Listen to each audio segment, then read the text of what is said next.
Universidad Interamericana para el Desarrollo. Tutorial de Garantías Individuales. Profesor, licenciado Ernesto Alonso Chávez González.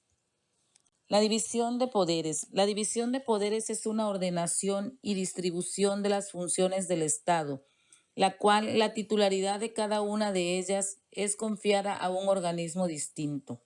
La división de poder surge para garantizar un Estado de Derecho. Cada uno de los poderes se administra por un órgano distinto, autónomo y soberano en la esfera de su competencia. Los tres poderes. Los tres poderes de la Unión se dividen en ejecutivo, legislativo y judicial.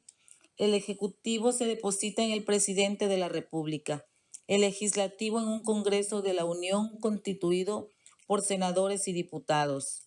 El Poder Judicial se deposita en la Suprema Corte de Justicia de la Nación. Antecedentes del Congreso de la Unión. El 13 de septiembre de 1813 se estableció el primer Congreso Constituyente, al que dio el nombre de Supremo Congreso Nacional y que también fue conocido como Congreso de Chilpancingo o Congreso Anáhuac. El Congreso de Chilpancingo también proclamó la independencia de la Nueva España el 6 de noviembre de 1813 y el 20 de diciembre de 1814 sancionó el decreto constitucional para la libertad de la América Mexicana, mismo que es considerado la primera constitución del México independiente. Al llegar la independencia en 1821, tuvo lugar la elección de un Congreso Constituyente, el cual se desempeñó como poder legislativo y estableció como sistema político la monarquía constitucional. El Poder Legislativo Federal se deposita en un Congreso General de la Unión, de la cual se divide en Cámara de Diputados y la Cámara de Senadores. El Poder Legislativo se ocupa de proponer, estudiar, discutir, votar, aprobar o rechazar las iniciativas que se presenten el presidente conforme al artículo constitucional. El Poder Legislativo tiene la facultad de dar las leyes de carácter federal, así como la función de iniciar, discutir y aprobar normas jurídicas de aplicación general impersonal, abstractas conocidas como leyes. Existen dos periodos de sesiones, la ordinaria y la extraordinaria. Se ocupan del estudio, discusión y votación de las iniciativas de ley o decretos que se presenten ante el Pleno. Las sesiones ordinarias están formalmente establecidas en la Constitución en los artículos 65 y 66.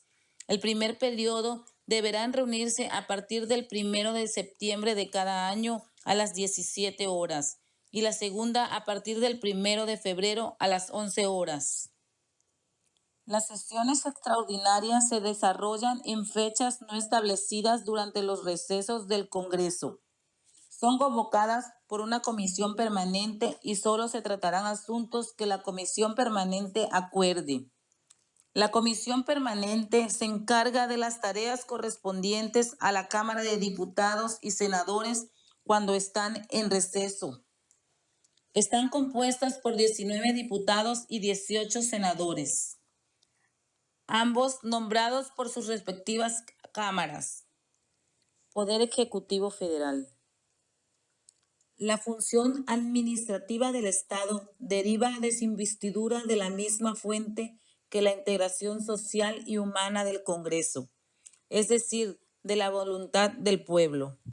Esto en democracia significa que la voluntad del gobernado se respeta, pero la razón de que recaiga en una sola persona es simple. No puede estar condicionada a un consejo las políticas del gobierno o la administración pública. Se requiere una plataforma única, ya que un partido o de una persona, por lo que se le propone al pueblo a un representante para su elección. Y entonces entra el sistema de pesos y contrapesos. La responsabilidad presidencial no solo es motivo que justifica dicha facultad de nominación, sino la consiguiente atribución de remover libremente a sus mencionados colaboradores cuando lo considera oportuno o necesario para los intereses del Estado y del buen gobierno. El presidente debe tener asignado un amplio ámbito de atribuciones constitucionales para que esté en condiciones de desempeñar su representación estatal. Es decir, por eso no puede caer en más de una persona, puesto que se nulificarían cada vez que el presidente tenga contacto permanente con la realidad socioeconómica del Estado. La Suprema Corte ha sostenido reiteradamente que en el artículo 89, fracción 1 de la Constitución Federal establece la facultad reglamentaria del Poder Ejecutivo Federal, la que se refiere a la posibilidad de que dicho poder provee en las esferas administrativas a la exacta observancia de las leyes. Es decir, el Poder Ejecutivo Federal está autorizado para expedir las previsiones reglamentarias necesarias para la ejecución de las leyes emanadas por el órgano legislativo. Estas disposiciones reglamentarias, aunque desde el punto de vista material son similares a los actos legislativos expedidos por el Congreso de la Unión, en cuanto que son generales, abstractas e impersonales y de observancia obligatoria.